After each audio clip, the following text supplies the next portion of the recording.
ಇವತ್ತು ನಾವು ಅಂಬಿಕಾ ಸಹೋದರಿ ಮನೆಯಲ್ಲಿ ಸ್ತ್ರೀಯರ ಕೊಡುಗೆಗೋಸ್ಕರ ನಮ್ಮೆಲ್ಲರನ್ನು ಒಟ್ಟಾಗಿ ಸೇರಿಸಿ ಅಂತ ಮೊಟ್ಟ ಬಂದಿಲ್ಲಾಗಿ ದೇವರಿಗೆ ವಂದನೆಗಳನ್ನು ಸಲ್ಲಿಸೋಣ ಮತ್ತು ಕೂಡಿರುವಂತ ನಿಮ್ಮೆಲ್ಲರಿಗೂ ಕೂಡ ಯೇಸು ಕ್ರಿಸ್ತ ನಾಮದಲ್ಲಿ ವಂದಿಸುವಂತ ಆಳಾಗಿದ್ದೇನೆ. ಈ ಸ್ತ್ರೀಯರ ಕೊಡುಗೆಯಲ್ಲಿ ಬಂದಿರುವಂತ ಸಮಯದಲ್ಲಿ ಒಬ್ಬ ಸ್ತ್ರೀಯ ಕುರಿತು ನಾವು ಇವತ್ತು ಧ್ಯಾನ ಮಾಡೋಣ್ರಿ. ಸತ್ಯವೇದದಲ್ಲಿ ಅನೇಕ ಸ್ತ್ರೀಯರ ಕುರಿತು ಬರೆಯಲ್ಪಟ್ಟಿದೆ, ಅಂದ್ರೆ ಒಬ್ಬ ಸ್ತ್ರೀಯ ಕುರಿತು ಇವತ್ತು ನಾವು ಧ್ಯಾನ ಮಾಡೋಣ್ರಿ. ಆ ಸ್ತ್ರೀ ಯಾರಪ್ಪ ಅಂದ್ರೆ ಹನ್ನಳು. ಯಾರ್ರಿ? ಹನ್ನಳು ಬಗ್ಗೆ ಎಲ್ಲರಿಗೂ ಪರಿಚಯ ಇದೆ. ಅನೇಕ ಸಾರಿ ಸಭೆಯಲ್ಲಿ ಮತ್ತು ನಾವು ಸತ್ಯವೇದಲ್ಲಿ ಕೂಡ ಓದಿದ್ದೇವೆ, ತಿಳ್ಕೊಂಡಿದ್ದೇವೆ ಕೂಡ. ಆದ್ರೂ ಕೂಡ ಇವತ್ತು ಮತ್ತೊಂದು ಹನ್ನಳ ಮುಖಾಂತರ ದೇವರು ನಮ್ಮ ಜೊತೆಲಿ ಮಾತಾಡುವಂತರಾಗಿದ್ದಾರೆ. ಇವತ್ತು ನಮ್ಮ ಟಾಪಿಕ್ ನ ವಿಷಯ ಏನಪ್ಪಾ ಅಂದ್ರೆ ಹನ್ನಳ ಜೀವಿತದ ಕುರಿತು ಮತ್ತು ಆಕೆಯಿಂದ ನಾವು ಕಲಿಬೇಕಾದಂತ 5 ಪಾಠಗಳ ಬಗ್ಗೆ ತಿಳಿದುಕೊಳ್ಳೋಣ ರೀ. ಮೊದಲನೇ ಸಮಯವೆಲ್ಲ ಬರೆದ ಪುಸ್ತಕ 1ನೇ ಅಧ್ಯಾಯದಲ್ಲಿ ಹನ್ನಳ ಜೀವಿತದ ಕುರಿತು ಬರೆಯಲ್ಪಟ್ಟಿದೆ ರೀ.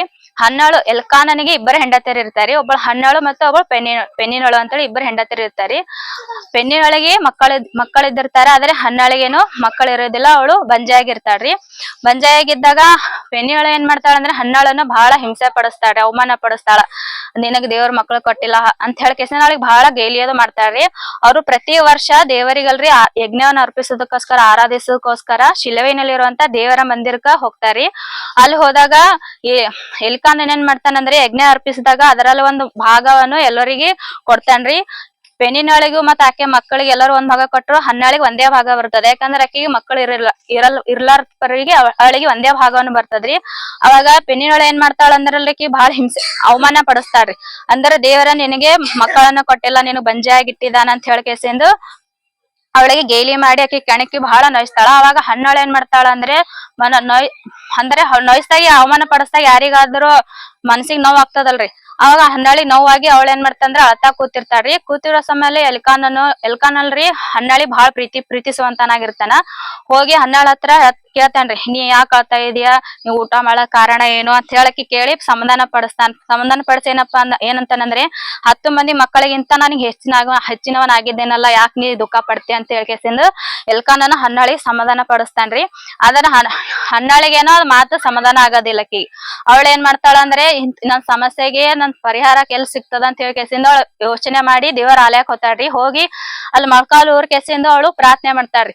ದುಃಖದಿಂದ, ವೇದನೆಯಿಂದ, ಮನೋವ್ಯತೆಯಿಂದ ಆಕಿನ್ ಮನಸ್ಸಲ್ಲಿ ಇರೋದು ಎಲ್ಲಾ ದೇವ್ರ ಮುಂದೆ ಹೋಯ್ತಾ ಅಳುತ್ತಾ ಆಕೆಯನ್ನು ದೇವರ ಹತ್ರ ಪ್ರಾರ್ಥನೆ ಮಾಡ್ತಾಳ್ರಿ. ಅವಳು ಪ್ರಾರ್ಥನೆ ಮಾಡುವಾಗ ಅಲ್ಲೇ ದೇವರ ಸನ್ನಿಧಿಯಲ್ಲಿ ಏಲಿಯಾಬ ಪ್ರವಾದಿ ಕೂತಿರ್ತಾನ್ರಿ. ಆತನಿಗೆ ನೋಡ್ತಾರ್ರಿ. ಅವಳು ಬಹಳ ಹೊತ್ತಿನವರೆಗೂ ಪ್ರಾರ್ಥನೆ ಮಾಡ್ತಾ ಇರ್ತಾಳ. ಮಾಡುವಂತ ಸಮಯದಲ್ಲಿ ಆಕಿನ್ ಸ್ವರ ಕೇಳಿಸೋದಿಲ್ರಿ, ಬರೀ ಆಕಿನ್ ತುಟಿ ಮಾತ್ರ ಅಳ್ಳಾಡ್ತಾ ಇರ್ತದ. ಅವಾಗ ಎಲಿಯಾ ಏನ್ ಕೇಳ್ತಾನಂದ್ರೆ ಅವಳಿಗೆ, ನೀನ್ ಅಮಲು ಇನ್ನೂ ಇಳಿದಿಲ್ಲವ ಅಂದ್ರೆ ಆಕಿ ಮದ್ಯಪಾನ ಸೇವಿಸ್ಕೆಸಿಂದ ಮಾಡ್ತಾ ಇದ್ದಾಳ ಅಂತ ಹೇಳ್ಕೆಸಿಂದು ಎಲಿಯಾ ಅಂತಾನ್ರಿ. ಅಂದಾಗ ಅವಳು ಆಮೇಲೆ ಅಂತಾಳೆ, ನಾನು ಕುಡಿದವಳಲ್ಲ, ನಾನು ದೇವರ ಹತ್ರ ನನ್ನ ಮನೋವೇದನೆ, ನನ್ನ ಹೃದಯದಲ್ಲಿ ನಾನು ಪ್ರಾರ್ಥನೆ ಮಾಡ್ತಾ ಇದ್ದೀನಿ, ನನ್ನ ಮನೋವ್ಯತೆ ದೇವರ ಹತ್ರನ ಹೇಳ್ತಾ ಇದ್ದೀನಿ ಅಂತ ಹೇಳ್ಕೆಸಿಂದು ಹೇಳ್ತಾಳ್ರಿ. ಹೇಳ್ಕೆಸಿಂದ ಅವಳಲ್ರಿ ಪ್ರಾರ್ಥನೆ ಮಾಡಿ ತಿರುಗಿ ತನ್ನ ಮನೆ ಬರುವಾಗ ಅವಳ ಮುಖದಲ್ಲಿ ದುಃಖ ಕಾಣ್ಲಿಲ್ಲಂತ್ರಿ. ದುಃಖ ಕಾಣಾರದೇನೆ ಅವಳೇನು ಮನೆಗೆ ಬಂದ್ ಕೇಸಿಂದು ಊಟ ಮಾಡ್ದೋಳಂತ. ಅವಾಗ ಆ ಮಾತು ಬೈಬಲ್ ಅಲ್ಲಿ ಬರ್ದಿದೆ ನೋಡ್ರಿ. 1ನೇ ಸಮಯವೆಲ್ಲ ಬರೆದ ಪುಸ್ತಕ 1ನೇ ಅಧ್ಯಾಯ 18ನೇ ವಚನದಲ್ಲಿದೆ. ಯಾರಾದ್ರೂ ಒಬ್ಬರು ಓದ್ತೀರಾ? ಇಸ್ರಾಯೇಲ್ ದೇವರು 18ನೇ ವಚನ. ಆಕೆ ಅದನ್ನು ಹೊತ್ತುಕೊಂಡು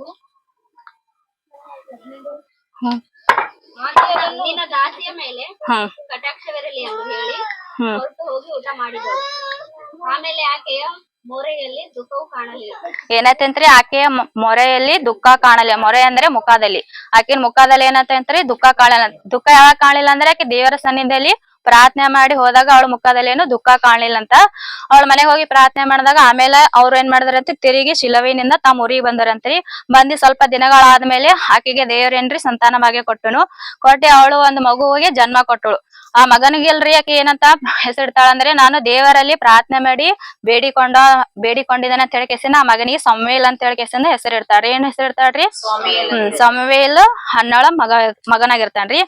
ಆಮೇಲೆ ಸ್ವಲ್ಪ ದಿನಗಳಾದ್ಮೇಲೆ ಅವ್ರು ಯಾವ ರೀತಿ ಪ್ರತಿ ವರ್ಷ ದೇವರಿಗೆ ಶಿಲುವೆಗೆ ಹೋಗಿ ಆರಾಧನೆ ಯಜ್ಞ ಅರ್ಪಿಸ್ತಾರಲ್ರಿ, ಅದೇ ರೀತಿಯಾಗಿ ಮತ್ತೊಂದ್ ಸರ್ತಿ ಅವರು ದೇವರಿಗೆ ಯಜ್ಞವನ್ನು ಅರ್ಪಿಸೋದಕ್ಕೋಸ್ಕರ ಶಿಲುವೆಗೆ ಹೋಗ್ಬೇಕಂತ ಹೇಳ್ಕೆಸಿಂದಲ್ರಿ ಎಲ್ಕಾನನ್ ಬಂದು ಹನ್ನಳಿಗೆ ಎತ್ತಾಗ ಹನ್ನಳ ಹೇಳ್ತಾಳ್ರಿ, ಮಗು ಇನ್ನ ಮೊಲೆ ಬಿಡುವವರೆಗೂ ನಾನು ಬರೋದಿಲ್ಲ ಅಂತ ಹೇಳ್ಕೆಸಿಂದ ಹನ್ನಳ ಹೇಳ್ತಾಳ್ರಿ. ಯಾಕೆ ಹೇಳ್ತಾಳ ಅಂದ್ರೆ ಆಕೆ ಹರಕೆ ಕಟ್ಕೊಂಡಿ ಪ್ರಾರ್ಥನೆ ಮಾಡಿರ್ತಾಳ್ರಿ, ಅದು ಪೂರ್ತಿ ಮಾಡೋ ತಲಕ ನಾ ದೇವ್ರ ಮಂದಿರಕ್ಕೆ ಹೋಗೋದಿಲ್ಲ ಅಂತ ಹೇಳ್ತಾಳ್ರಿ. ಆಮೇಲೆ ಮಗನು ಸ್ವಲ್ಪ ಬೆಳೆ ದೊಡ್ಡವನಾಗಿ 3 ವರ್ಷದವನಾಗ್ತಾನ. ಆದ್ಮೇಲೆ ಆತನನ್ನು ಕರೆದುಕೊಂಡು ಮತ್ತು ದೇವರಿಗೆ ಯಜ್ಞವನ್ನು ಅರ್ಪಿಸೋದಕ್ಕೋಸ್ಕರ ಕೆಲವು ಪದಾರ್ಥಗಳನ್ನು ತೆಗೆದುಕೊಂಡು ಕೆಸಿಂದು ಶಿಲೋವಿಗೆ ದೇವ್ರ ಮಂದಿರಕ್ಕೆ ಹೋಗ್ತಾರ್ರಿ. ಹೋಗ್ ಕೆಸಿಂದು ಅಲ್ಲಿ ಎಲಿಯನ್ ಹತ್ರ ಆತನೇ ಪ್ರವಾದಿ ಇದ್ದಿರ್ತಾನಲ್ರಿ ಎಲಿಯ, ಆ ಸನ್ನಿಧಿ ಹೋಗ್ ಕೆಸಿಂದು ಆತನಿಗೆ ಎಲಿಯಾಗ ಹೇಳ್ತಾಳ್ರಿ, ಅವತ್ತು ನಿನ್ನ ದಾಸಿ ಇಲ್ಲಿ ಕೂತು ಪ್ರಾರ್ಥನೆ ಮಾಡ್ತಿರೋ ಅಂತೇಳಿ ನಾನೇ ನನ್ನ ಪ್ರಾರ್ಥನೆ ಪ್ರತಿಫಲವಾಗಿ ನನ್ನ ಕೂಗನೆ ಕೇಳಿ ದೇವರು ನನ್ನ ಮಗನನ್ನ ಅನುಗ್ರಹಿಸಿದ್ದಾನೆ. ನಾನು ಈತನನ್ನ ದೇವರ ಸನ್ನಿಧಿಯಲ್ಲಿ ಪ್ರತಿಷ್ಠಿಸ್ತೇನೆ ಅಂತ ಹರಕೆ ಕಟ್ಕೊಂಡಿದ್ದೀನಿ ಅಂತ ಹೇಳಿ ಕೆಸಿನಲ್ರಿ ಆ ಮಗನ ಏನ್ ಮಾಡ್ತಾಳ್ರಿ ದೇವರ ಸನ್ನಿಧಿಯಲ್ಲಿ ಪ್ರತಿಷ್ಠೆ ಮಾಡೋದಕ್ಕೋಸ್ಕರ ಪ್ರತಿಷ್ಠೆ ಮಾಡಿ ಎಲಿಯನ್ ಕೈ ಹತ್ರ ಒಪ್ಪಿಸಿ ಬರ್ತಾಳ್ರಿ. ಬಂದಿ ದೇವರಿಗಲ್ರಿ ಆಕಿ ಪ್ರತಿಷ್ಠೆ ಮಾಡ್ಕೇಸಿನಲ್ರಿ ತಿರುಗಿ ಬರುವಂತ ಸಮಯದಲ್ರಿ ಆಕಿ ದೇವರಿಗೆ ಆರಾಧನೆ ಏನ್ ಮಾಡ್ತಾಳ್ರಿ. ಯಾವ ರೀತಿ ಆರಾಧನೆ ಮಾಡ್ತಾಳ ಅಂದ್ರಲ್ರಿ, ದೇವ್ರ ಉಪಕಾರಕ್ಕೆ ಒಂದು ಮರ್ಲಾರದಾಗಲ್ರಿ ದೇವ್ರ ಕಾರ್ಯ ಏನ್ ಮಾಡ್ತಾಳ ಅಂದ್ರು ಹೆಚ್ಚಾಗಿ ಕೀರ್ತನೆ ಆರಾಧನೆ ಮಾಡ್ತಾಳೆ. ಯಾವ ರೀತಿ ಆರಾಧನೆ ಮಾಡ್ತಾಳ ಅಂದ್ರ ಅದೇ ಸಮುವೇಲ ಬರೆದ ಪುಸ್ತಕ 2ನೇ ಅಧ್ಯಾಯ 1ನೇ ವಚನ 2ನೇ ವಚನದಲ್ಲಿ ಇದೆ ನೋಡ್ರಿ. ಓದ್ತೀರಾ ಯಾರಾದ್ರು? ಹನ್ನಾಳ ವಿಜ್ಞಾಪನೆ. ನನ್ನ ಹೃದಯ ಯೆಹೋವನಲ್ಲಿ ಉಲ್ಲಾಸಿಸುತ್ತದೆ. ನನ್ನ ಹೃದಯ ಯೆಹೋವನಲ್ಲಿ ಉಲ್ಲಾಸಿಸುತ್ತಂತ. ಆಕಿನ ಹೃದಯ ಯಾರಲ್ಲಿ ಉಲ್ಲಾಸ ಪಡ್ತದಂತ್ರಿ? ಯೆಹೋವನಲ್ಲಿ.